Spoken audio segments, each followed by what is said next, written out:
2-minute warning, everyone. Thank you.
Everybody. As of this morning, North Carolina has 40 confirmed cases of the new coronavirus COVID-19. We know that there will be many more to come. The good news is that we have no deaths to report and that all of the cases can be traced to travel outside of the state or contact with a known positive person. However, we know that this will change. It is likely we already have community spread, which is yet to show up in the testing. And we know that more people will get sick and that lives are in danger. Therefore, reasonable but strong actions are needed now to help suppress the spread of this virus and to save lives. Today we take another step. North Carolina bars and restaurants will be closed to sit-down service and limited to only takeout or delivery orders starting at 5 p.m. today. We are in unprecedented times. This will be a hardship, not only for the restaurants and their owners, many of which have voluntarily closed, but also on their customers who find comfort at their chairs and tables. It will also be a hardship for the employees who depend on them for their jobs. We did not come to this decision easily, but North Carolina must keep fighting this pandemic with the right weapons. On Saturday, I ordered restrictions on large gatherings. There was guidance to restaurants and bars to keep more people separated. I commend those who took this guidance seriously. Unfortunately, some have not. So today we're ordering them to close. Takeout and delivery will still be allowed, and please know that grocery stores will remain open. I know there's a natural tendency to stockpile food in emergencies, but I urge people not to go overboard. Leave some for others, especially those who can't afford to buy a lot of food all at once. I recognize that this decision will cost people their jobs. So this order also brings them some relief. Today I am taking down some of the barriers to unemployment benefits in response to this unprecedented health crisis. My executive order does, among other things, 5 important things. First, it removes the 1-week waiting period to apply for unemployment benefits for those workers who lose their jobs. Second, it removes the requirement that a person must look for another job during this time when so many potential employers are closed and social distancing guidelines are in effect. And I know that many employers will want to hire many of their employees back when this pandemic subsides. Third, it allows employees who lose their jobs or in certain cases have their hours reduced due to COVID-19 issues to apply for unemployment benefits. Fourth, it permits applicants to apply for benefits remotely by phone or online.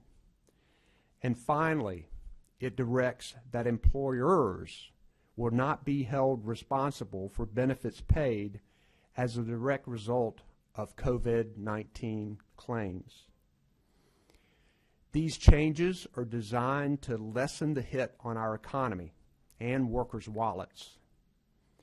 We know people want to work and that businesses want to stay open. The reality is that many can't. We believe that there will be additional help for both workers and businesses from the federal government, and I urge Congress and the President to act. People are out there helping each other every day, and I want to commend the businesses that have stepped up to aid their employees, their customers, and their communities. But the new reality is that people will be losing jobs, and businesses have lost customers. These are unsettling times. I know some people are afraid. Some are angry. Many are worried. But we will get through this. You have my personal commitment and the commitment of my administration to work tirelessly and make the very best decisions that we can. Some things are just going to have to change for a while. On Sunday, my daughter came home from school. As much as I wanted to give her my usual hug, I didn't. Other people are waving at and talking to loved ones in nursing homes through outside windows. Small businesses are telling their employees they have to let them go for a while. People are waiting for test results. Frontline healthcare workers are bravely carrying on, treating patients and preparing for the surge. As North Carolinians, it's time for us to be at our best, to not lose sight of our shared values, to be kind and to look out for one another, to pray for each other, to be smart, and to remind others to do the same through our words and our deeds. This will be a long and difficult road for us to travel. But we are North Carolinians, and we are resilient. And even as some things change, who we are will not.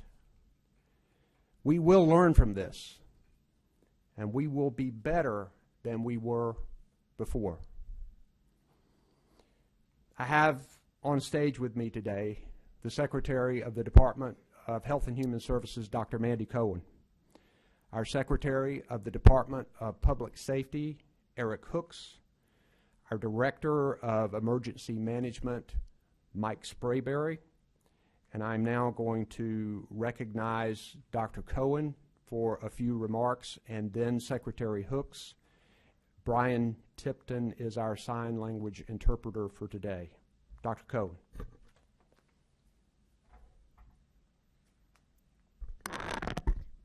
Thank you, Governor. What we're experiencing is unprecedented, as are the actions we are taking. These are incredibly hard decisions with real consequences. Our goal is to slow the spread of the infection so fewer people get sick at the same time and we don't overwhelm our medical system resources. I know there's a lot of confusion about the information that's out there, starting with the size of gatherings. The President's guidance asks people to limit gatherings to less than 10 people for the next 15 days. The Centers for Disease Control and Prevention recommends that gatherings not exceed 50 people for the next 8 weeks.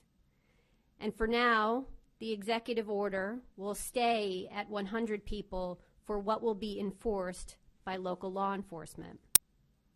So what does that actually mean for everybody? This means using really good judgment and practicing social distancing. Remember that means staying approximately 6 feet away from other people whenever possible, washing your hands, using hand sanitizer, practicing proper respiratory etiquette, including coughing into your elbow. I particularly urge folks who are higher risk, over the age of 65, or have chronic diseases or a weakened immune system, to be particularly vigilant. And understand these guidelines, these requirements might change. I know people want definitive answers, but we need to be prepared that recommendations will change based on the situation in North Carolina and the latest information. It's a fluid situation, and that requires us to react and change and adapt. I also know that testing is on everyone's mind. As of this morning, we have 40 positive cases in 16 counties. We know that more than 1,100 tests have been completed in the state, and thousands more samples have been collected and are in the pipeline at laboratories across the state. First, it's important to note that the positive test results reflect all the testing being done around the state from many different sites and laboratories. Our North Carolina State Lab is just one piece of the testing picture now, which is great news. Hospitals and commercial labs are testing, and we're working on reporting all the numbers of tests, positive or negative, regardless of where they're being done. But if you do report on the number of total tests done at the state lab, it's important to know about that broader context, that more testing is happening across the state. Second, regarding testing, an update on people accessing the COVID-19 test for themselves. We are working with the healthcare community across the state to expand sample collection sites for patients who might have COVID-19. Last night, we sent clear guidance to every doctor in the state through our medical board on how they can collect samples from appropriate patients while also protecting themselves and other patients at their practice. If doctors are unable to collect samples for testing in their office, we are working with our public and private partners to expand sample collection for doctors to refer someone to an alternative, non-hospital-based site. If someone's experiencing symptoms and they think they may be due to COVID-19, meaning fever and cough, they should call their doctor. And if they don't have a doctor, they can call their local health department or their local community health center. If we see a need for more sample collection sites, we'll be working with our community partners to stand them up. Understand this is a major focus for our teams, and we're working around the clock to support our provider partners.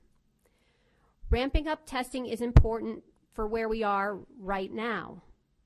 The level of intensity of testing will change as we move through our response. Testing will become less important at later stages of responding to COVID-19. As we weather this pandemic together, remember that the actions we take now are so that fewer people get sick at the same time, so that those who need more serious medical care will have it.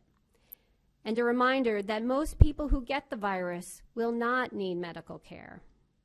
All of these measures remind us that our lives are connected and interdependent, which is perhaps the hardest part of what we are being asked to do.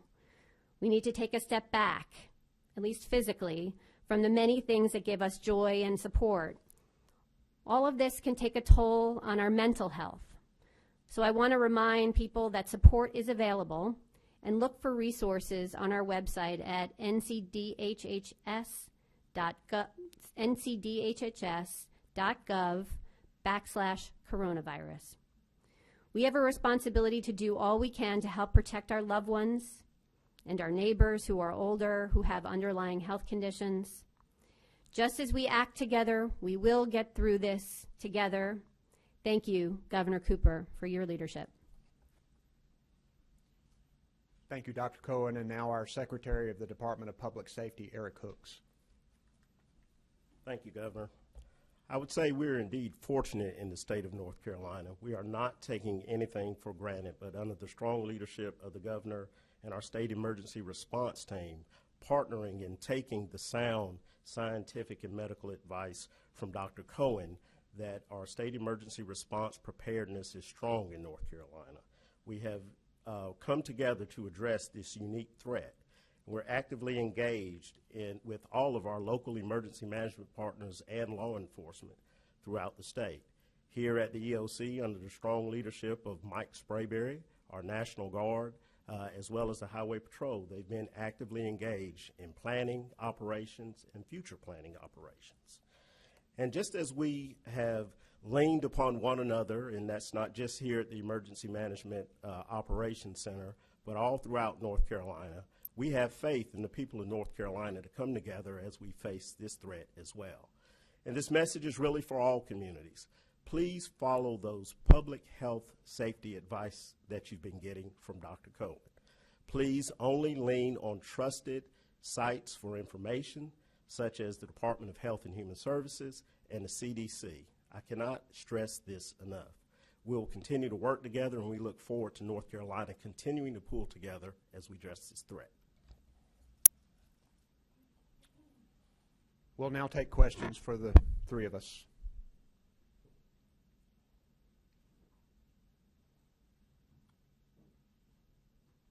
No questions? Governor, sorry. Yes. Comes to Oh, got it. Okay, sorry. in regards to relief for businesses, we're hearing from businesses who are concerned and are asking about what about sales and use tax, payroll tax for those restaurants that are having to shut down except for takeout and delivery. We know that our small businesses are going to need relief. We have expressed this to both our members of Congress and the President, and they are working on a significant relief package right now. We're also going to examine all of the other issues that affect businesses in North Carolina and see what further actions that we need to take to try and soften the blow. We know that this is an unprecedented and abrupt halt of doing business, and businesses both small and large across our state and across the country are facing a new reality here. The first thing we wanted to make sure that we did was to provide for expanded unemployment benefits. To their credit, the thing that I've heard from the most from restaurant and bar owners is what's going to happen to my employees. They have told me that and have asked me to do whatever I could to try to provide relief for them. And what we've done with these unemployment benefits do help to provide that relief, because I know that the idea for most of these small businesses, and particularly the restaurants, is that they want to be able to rehire these employees once this crisis subsides. And the current unemployment benefits law requires someone to be looking for another job in order to receive those benefits. And waiving that requirement and waiving the 1 week requirement and providing for some relief for people who have reduced hours and waiving the mandatory in-person interview that has to happen, and that can now happen over the phone and online, and making sure that those employers aren't charged for the people that they lay off. Under current law, the employer would have to pay in order to put someone on unemployment. For COVID-19 related issues, those employers would not have to pay. So all of those things are a positive immediate step that we're doing today. I believe that there are more actions that we can take at both the state and federal level in order to provide relief for businesses and help for workers, and I think people are working together in an unprecedented way. I just had a quick testing question. I don't know if Dr. Cohen wants to address it. Dr. Cohen? We're hearing from healthcare systems trying to get moving with more testing. They're stepping up as well. They're facing shortages of supplies. Days ago, you were saying we're okay on swabs and samples. Now they're telling us that's in short supply as well. Can you speak to that issue right now? Sure. Thank you for the question on supplies related to testing. And again, to be clear, there are a few different pieces of the chain as someone would get a test. One are the swab kits that are directly swabbing someone's nose or their throat. Those are the sample collection sites that we're standing up in community-based sites. Then there are the reagents that are needed in the lab. And much of our conversation had focused on the reagents because that was the rate-limiting step.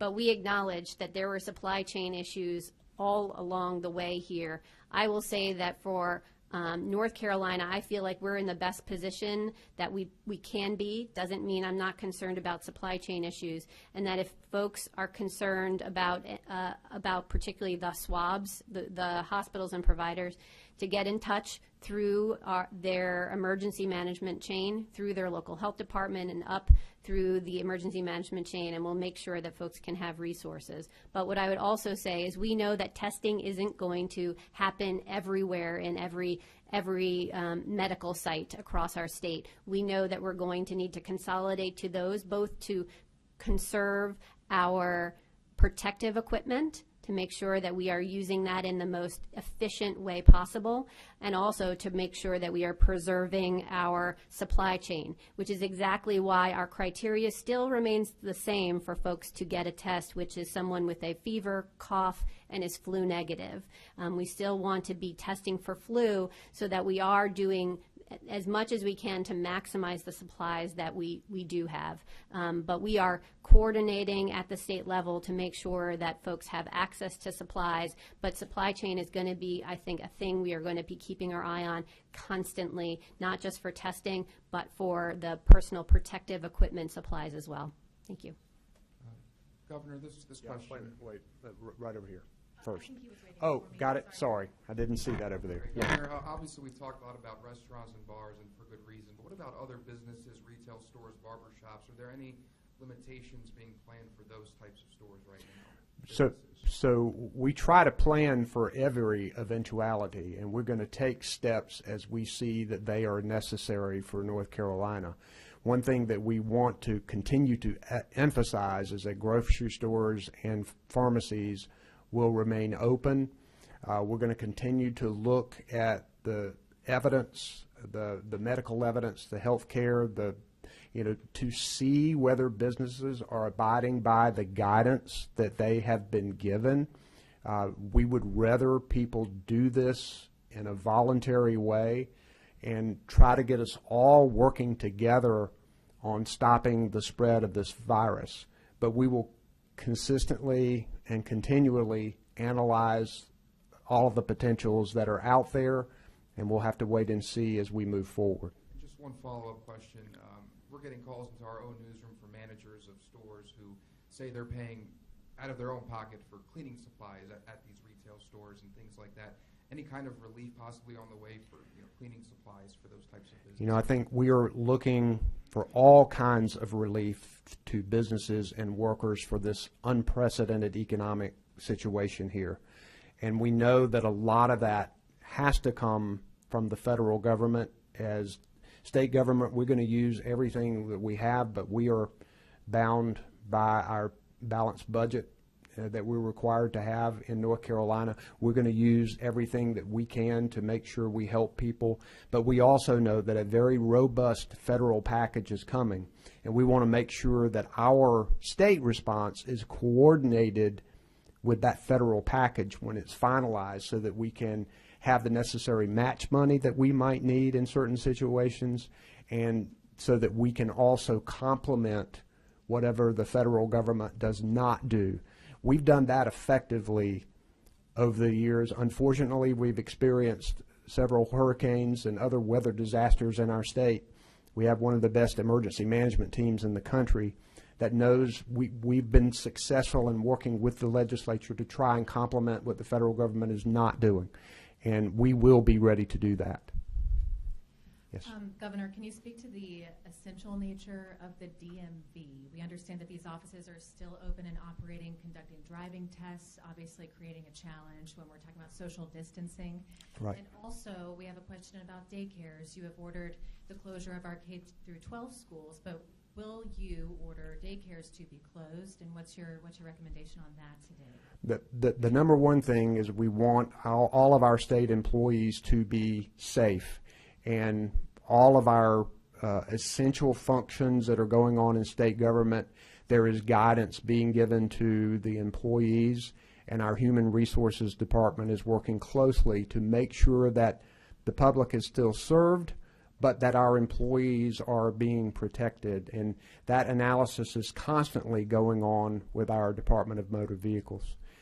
As for the closure of K-12 schools, of course, children, it is mandatory for children to go to school. A lot of parents are very concerned about that. So we issued the order for the protection of the public, for the protection of our children and teachers. We know that child care centers have been provided very specific guidance on how to keep children safe, the workers safe, and the parents safe who come there. We also know that child care is essential for our frontline healthcare workers, and I will let Secretary Cohen address that issue. That is not a recommendation from our from state government at this time, but Dr. Cohen. Thank you, Governor. I think you said it well. I mean, the many child care programs are weighing decisions on staying open or to close programs, and the truth is there's no right or wrong answer, but the reality is that we need them, and we need them to help our frontline healthcare workers or our folks who are going to be working in our grocery stores that we know are going to see a change here, our pharmacies. And we are working hard to give them the best guidance possible that they can take. And so we will continue to support them in every way that we can. And for those who decide that they can remain open to serve our families, to fuel our economy, we're so grateful to them because we do very much value them, but know that on the great news in this, and I'll say this as a mom of a 5 and an 8-year-old, is that while some of us can do this hard work to respond to the virus, to know that if our children got sick, that the severity of illness is so much less for them, is so comforting as a parent.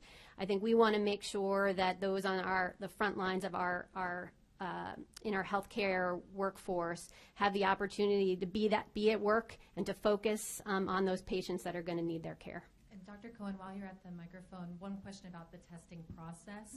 We're hearing from folks who were tested and they are waiting for their results. In the meantime, only that person is apparently required to quarantine. The rest of their family is not. Can you speak to that and clear that up for us? Sure. When someone does say, I have a fever and a cough and is found flu negative, and then we run a COVID-19 test on them, yes, we ask them to stay in what's called isolation, meaning that they're having symptoms, and we want them to be isolated until they get that result. Obviously, if that result is positive, they will continue in isolation. Until we know that, obviously, we want to be keeping folks as separated as possible, right? I think folks should assume a positive until they get the result and do as much distancing within the household as possible, good hand washing, and try to isolate themselves. If they are found positive, we will make sure to help give them some additional guidance on how to further keep distances away from other folks. But yes, we want them to isolate while they are waiting for their test results. And as I said, we've tested quite a number of folks in the state of North Carolina. The vast majority of them who are ill do not have COVID-19. They have something else, and we still want them to have distance from their family members so they don't spread those illnesses. So I think good judgment on separation and hand washing within your own house while you're ill still applies. So in terms of time for getting your result back is very variable depending on where that sample collection and which lab it was sent to. So I can't say. We're hearing some can be as quick as 1 to 2 days. Others are 4 to 5 days. And so we know that when someone gets a test, it can be an extensive period of isolation that we are going to be expecting of them until that result comes back. Yes. Yes, Governor. Does this order change anything in Executive Orders 116 or 117? It does not. Does not. Follow up. Yes. So what provisions of 117 extend to private property, including churches? The provisions of 117 on gatherings, it applies to all public gatherings, but there are exceptions for certain things like airports and other retail establishments. Okay, and last part, do you believe that the criminal sanctions with the guidance given by the North Carolina Sheriff's Association are enforceable with respect to private property, including churches? We do believe that they are enforceable. However, we believe that the people of North Carolina are going to pull together and do the right thing. And no one wants to enforce these kinds of orders, but we need to show the seriousness of the situation. And if some entity or somebody continues to flout the law, then local law enforcement, local district attorneys, and others would have to make decisions about whether to move forth. What we want to do is to push people to do this voluntarily, to realize the seriousness of this, that public health is at stake and that lives are at stake, and particularly younger people who can become infected and may see mild to no symptoms, but then they can carry it to a loved one who would be in an at-risk category, and it could be a deadly thing. So we want people to abide by the law. Yes. First one for you, Governor, and then the second one either for you or Dr. Cohen. The first, we know the federal government has extended the tax filing deadline. Would you consider something similar here in North Carolina? Our tax filing deadline automatically extends when the federal government changes the law. I'll check on that just to make sure that it's my understanding that we are tied to the federal law and that ours would extend. And I'll challenge some of the lawyers on my staff if I'm wrong about that, to maybe by the end of this press conference be able to tell you otherwise, but I think that's correct. Okay, thank you. And then the second question is obviously a lot of restrictions, schools closed, bars and restaurants. Anything in consideration when it comes to nursing homes or senior living facilities in terms of who can visit them? Yes. We want to protect people in the at-risk populations most of all. These are the people who have a much worse situation, and they get much sicker, and there's more of a chance of this virus being fatal to them. So we have sent strong guidance to nursing homes and rest homes, and I'm going to let Dr. Cohen say a little bit about exactly what we have told them to do. Yes, we'd be happy to get you the specific guidance, but we've been very clear that we really want to limit visitors at our nursing homes and long-term care facilities. There are exceptions for end of life, so we're trying to make those accommodations. And when folks do need to let in visitors, to do a fair amount of both social distancing, washing hands, but also temperature checks as well. I will say at our own state facilities, where we have nursing homes that are state operated, that we are not only checking our our patient population often, but our own employees as they enter the building to make sure that they are not bringing any unnecessary germs into those settings. So just to be clear, you guys have set strong guidelines, but for private facilities, it's up to them, basically, at the end of the day. So the Centers for Medicare and Medicaid Services are the ones that set the policies related to how survey and certification and sort of the infection control processes that these folks have. So they are bound by those. Those are not recommendations. Those are you musts. But from the federal government, it is our job in the state to enforce those. We will be doing it. We're trying to give guidance so folks understand the step-by-step procedures that we do as well. Thank you. Yes, sir. I have a question for Director Hooks. What guidance is he giving to local law enforcement about if you come across people who are violating the executive orders, mass gatherings, thing with restaurants now, fines, warnings? What's your guidance on that? We are expecting people to abide by the law. We know that this order is new and that all of this process is new. We're hoping that we can pull together and hope that our local law enforcement and state law enforcement will work with businesses and organizations and people to make this work. But I'll be glad to let Secretary Hooks comment on that. Sure. Thank you for the question.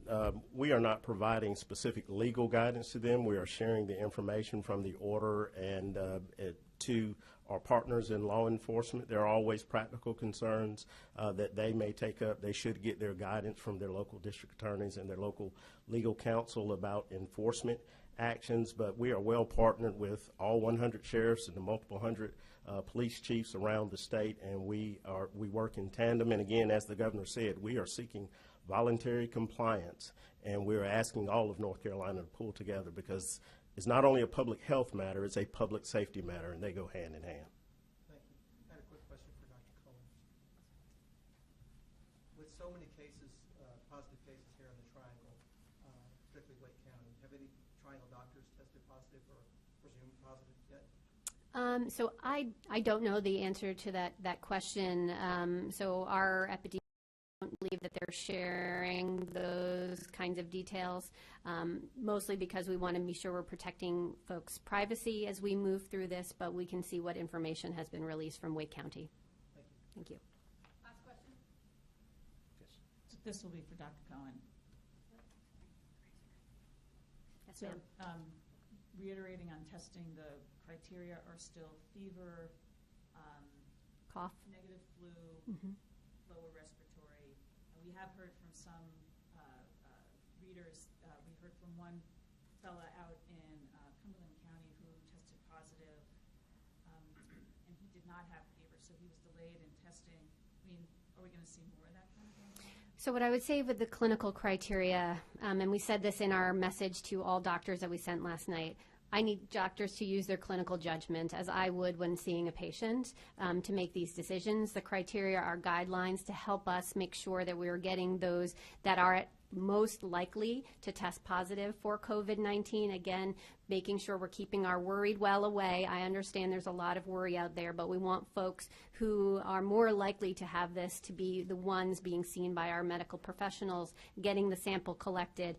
And again, we want to also make sure, as we were talking earlier about the isolation is real, and they must stay in isolation. And so stepping up to a test is a major commitment for someone. So we want to make sure that we have criteria by which we're using so that we understand who's going to stay in isolation and who isn't. And again, things will evolve, and someone's illness may evolve. They have fever one day, they don't. They have fever in the morning, not in the afternoon. So always I implore our clinicians to use their best clinical judgment going forward. We're trying to ramp up testing, sample collection spaces so that folks have the ability, if they can't do it in their office, to refer a patient to somewhere where they can get the test. So then when you have positives, it's local health departments who are doing contact tracing still? That's correct.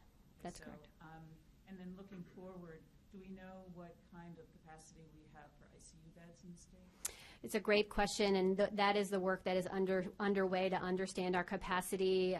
We are basically in daily phone calls with all of our hospital partners and all of our medical partners to understand what our capacity. We do have those numbers and to understand them. We also have the ability to surge capacity in our beds. We just allowed for some increased flexibility for all of our hospitals, and there will be opportunities to flip certain spaces into ICU. So again, those numbers can change, but we're trying to get a handle. What do we have now? What capacity do we need? And how can we make sure that we're not just thinking in individual hospitals, but across a region? How do we make sure we have the right resources for our folks going forward? And this is the last, I promise. So you've got, there were strategic stockpiles of ventilators, and then, if I'm not mistaken, it's all moving so fast, it's hard to remember when, but I think it was yesterday the president said that governors should look for ventilators on their own. So what's the status of, getting extra ventilators so that we can have some surge capacity? So North Carolina is in a situation where we do have ventilators at the state that we can deploy as we see necessary. That is the kind of collective action that we want to be understanding right now so that we can deploy those resources appropriately across our state. Thank you. I have one question for the governor. Can you just explain why we have $3.8 billion in unemployment benefits in our reserves, and how that will be used with what you've laid out today? Yeah, right now we do have $3.8 billion in our unemployment trust fund, and part of that will be used for this crisis and this order today. We're also analyzing the cost of this and believe that this is a reasonable step, and we'll look to potentially do more for people, but that money is there for that purpose. And I also wanted to say, in response to the other question, that our emergency management is working hard to acquire equipment, and that we are set up to respond to our local partners much like we have been in hurricane disaster situations, except now we're talking about more health equipment, and we're going to continue to work with our local partners to be sure that they have what they need. Thank you all very much.